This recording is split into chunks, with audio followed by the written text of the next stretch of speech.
its advance toward the still distant fall. Succeeding days surrender to the coming night without complaint, and nature would seem to have made a truce within itself. But deep within the night, opposing forces stalk each other. Forces so opposite no peace is possible, and their meeting, when it comes, will shatter the ancient truce between the living and the dead.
I'm not sure I believe that.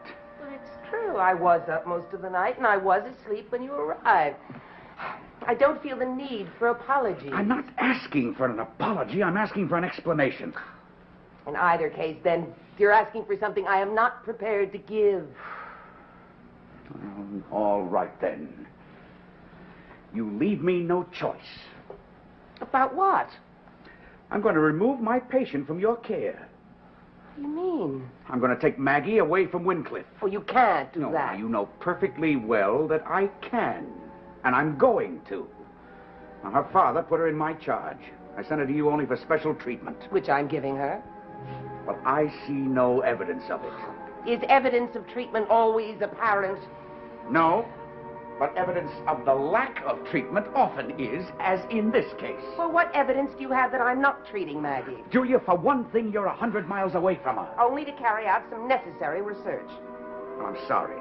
But it seems to me that the research has become more important than the patient. Oh, they're one and the same thing. I told you that. Julia, I'm sorry to say this, but I'm convinced that you're neglecting Maggie. I'm going to take her away from Wincliffe as soon as I can. That's not what you believe, and you know it. I'm through arguing with you. I'm not through arguing with you. What you're really objecting to is not my treatment, but my manner. That's not true. It is. You're angry because I haven't given you a day-to-day report. Only because I think I'm entitled to it. I agree. But I've told you again and again that I can't give you any reports yet. That answer isn't satisfactory anymore. Oh, in a way, I don't blame you. I'm getting a little impatient myself. What do you mean? Oh, I'm sorry to say I've made almost no progress at all. You mean you haven't come across anything? Not a thing, but I would like to keep at it for a little while anyway. I'm a little surprised. I've never seen you discouraged before. So far, it's all been very tedious. You know, you've never really made it clear exactly what you're expecting to find. Oh, the way things are going, I may never find anything. I have a feeling that I'm going up a blind alley. Oh, I'm sorry to hear that. I know you had great hopes. Well, maybe I was wrong. You know, that doesn't sound like you, Julia. Oh, it's me, all right. So you can see why I haven't been giving you any reports.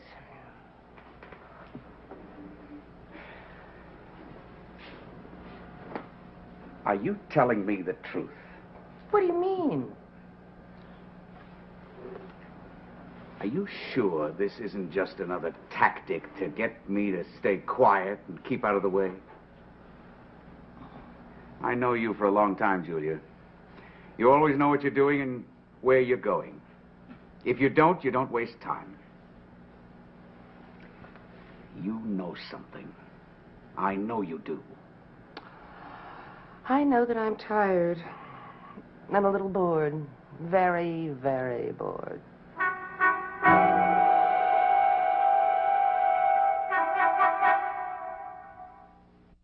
Then you'll let Maggie stay on at Wyncliffe. I suppose we shouldn't even be mentioning her name. But you'll let her stay? Yes, I suppose for the time being. Trust me. Oh, I do. I suppose I shouldn't, but I do. Maybe it would be better if we didn't have these meetings here. I mean, people might really find out I'm not really doing historical research. Well, maybe from now on we can try to arrange meetings at my office.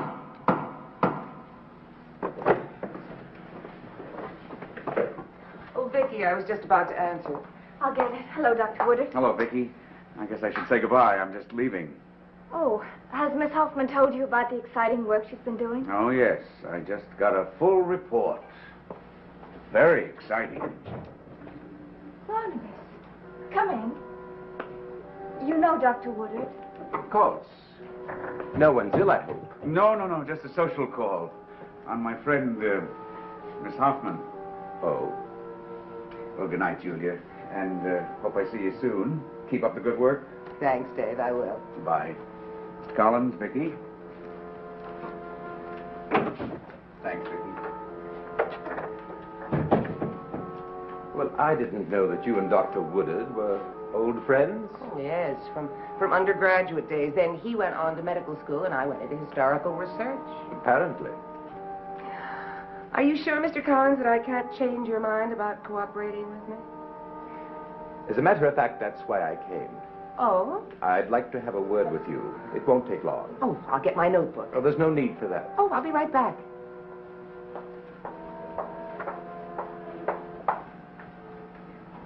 I'm glad that you're going to talk to her. Perhaps you'll even let her look at your library. And how have you been enjoying the work? I'm not sure. Oh? But I expected that you'd be enjoying it immensely. So did I.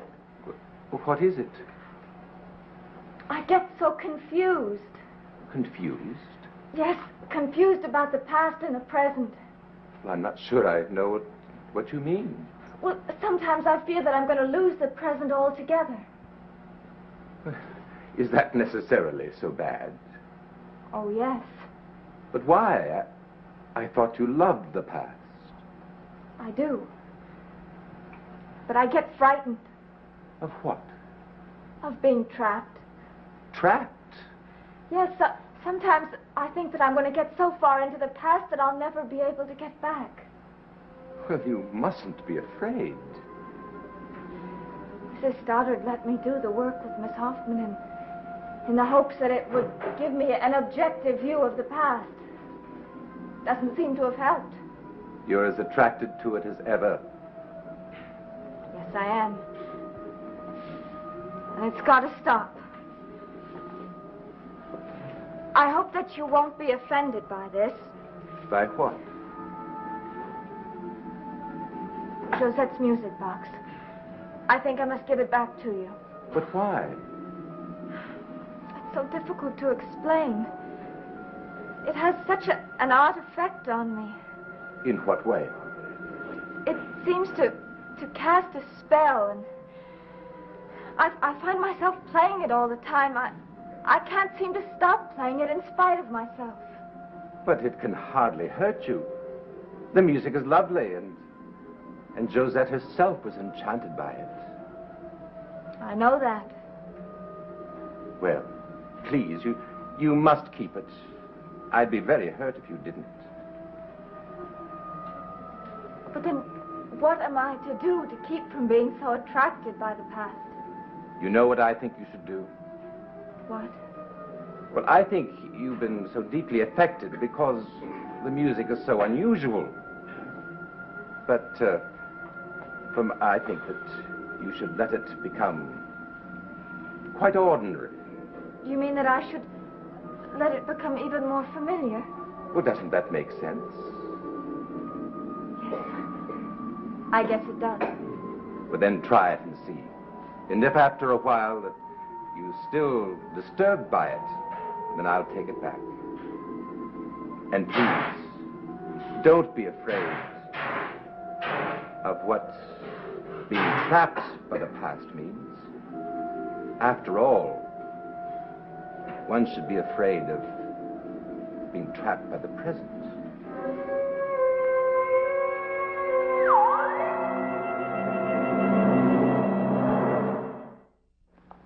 I hope I didn't mislead you. All I wanted to do was apologize for my behavior the other day. Oh, I see. It was rude and a little abrupt. I apologize. You know, of course, what you could do to make up for it. My apology isn't sufficient. You could tell me what you know about your namesake and his sister, Sarah. I told you. I know nothing. What puzzles me is why nothing had such an effect on you. Well, I have heard parts of the story, as everyone has, and it's always been deeply affecting. Sarah was the only one he seems to have loved. And from the picture, one can understand why. Please, I'd rather not discuss it. If you have accepted my apologies, and you're willing to forget the entire situation... Even, I remember the picture. The picture exudes an innocence. She was a lovely child. If you'll excuse me, I really must leave. Of course, the person I really care most about is your namesake, the original Barnabas Collins. A rather dull person from all accounts. All accounts? Well, from all the accounts that I've come across. Oh, then perhaps I've uncovered some things that you're not familiar with. What do you mean? Exactly what I said. I find Barnabas Collins, well, not you, of course, the original Barnabas Collins, the most fascinating of all the Collinses. How can you? He went to England when he was very young and died there almost obscurely. So the story goes. You mean you've uncovered some new facts? I told you when I first met you that I knew a great deal about a great many things. May I ask what you discovered? Oh. If you remember, at the time I offered you an exchange of information. I would tell you everything I knew if you would tell me everything you knew. You refused. I can't believe that you really have found out anything startling. Maybe I have, and maybe I haven't. Have you been doing some special research on Barnabas Collins? Yes, I have. Very special. And what would you like from me in exchange for that information? Oh, my original offer still stands. You tell me everything you know, and I'll tell you everything I know. Well, it hardly seems fair, since obviously I know so little by comparison. Do you? If you're willing, perhaps we could talk tomorrow at my place. I'd like that very much. Shall we say tomorrow morning? I'm afraid that wouldn't be convenient. Oh. Well, tomorrow afternoon, then. I won't be available until the evening. I understand. Completely. I look forward to it. So do I. Then it's agreed. Very definitely. Then until we meet again. Until then, I'm happy it's to be so soon. So am I.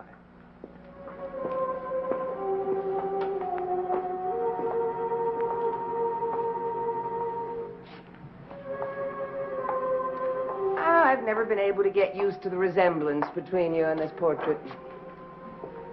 It is amusing, isn't it? Amusing. I find it uncanny. Well, my cousin Elizabeth finds it almost unbelievable. Oh, unbelievable. I don't find it unbelievable. I find it completely believable. After all, you are closely related. Very closely related. Yes, aren't we? Well, thank you for your interview, Miss Hoffman. I can't tell you how much I'm looking forward to our next meeting. I can hardly wait.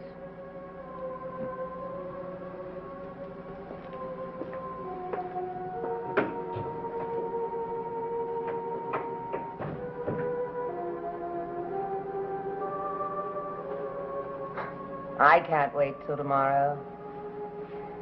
And I'm sure you can't either.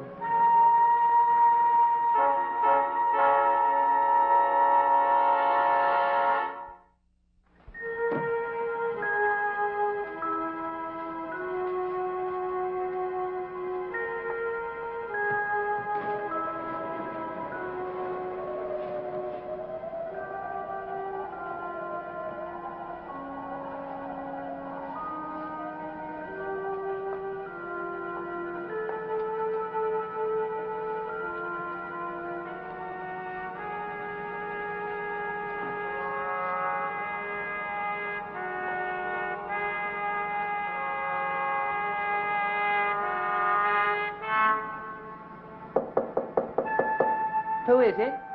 Miss Hoffman, it's Vicky.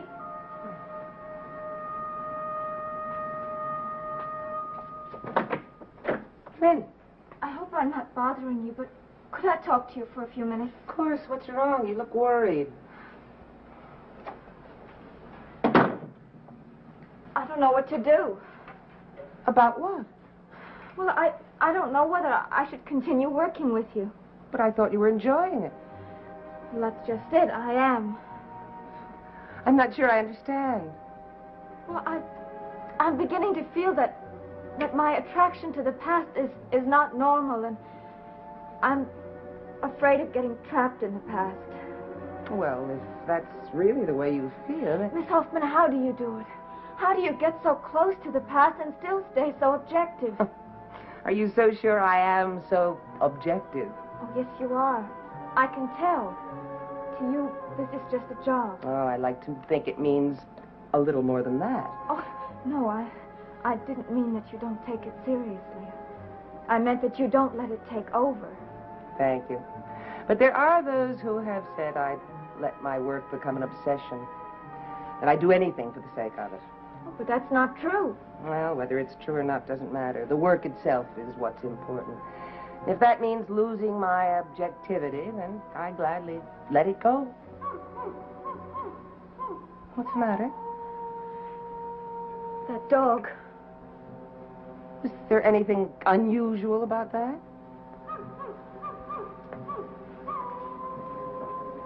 It's getting closer. Well, don't be upset. You look frightened. I heard a dog howling the night that Maggie Evans vanished. I suppose it's nothing to get frightened about, but I keep remembering. I wouldn't let it worry me if I were you. I seem to get frightened about so much lately. Why don't you get a good night's sleep and then we'll talk it over in the morning? I'm sorry I'm keeping you up. Don't worry. There's nothing for you to be afraid of. Thank you. I hope that dog's not going to keep that up all night. Good night. Good night.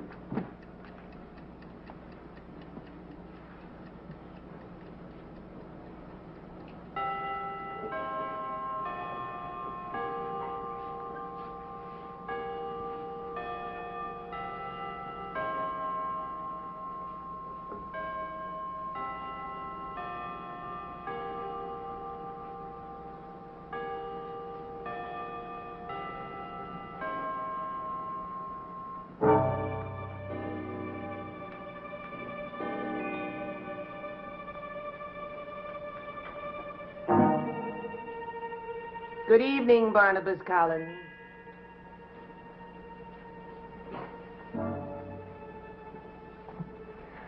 I've been waiting for you for a long time. A very long time.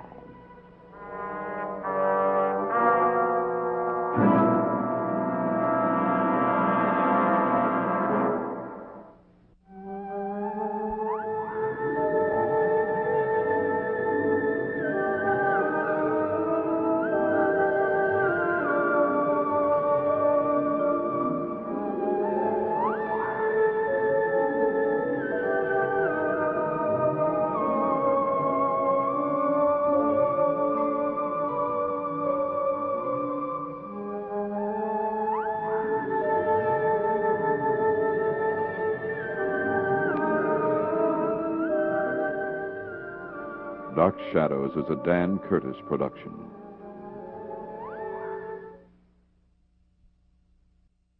I don't really know how I got the role. I auditioned a great many times.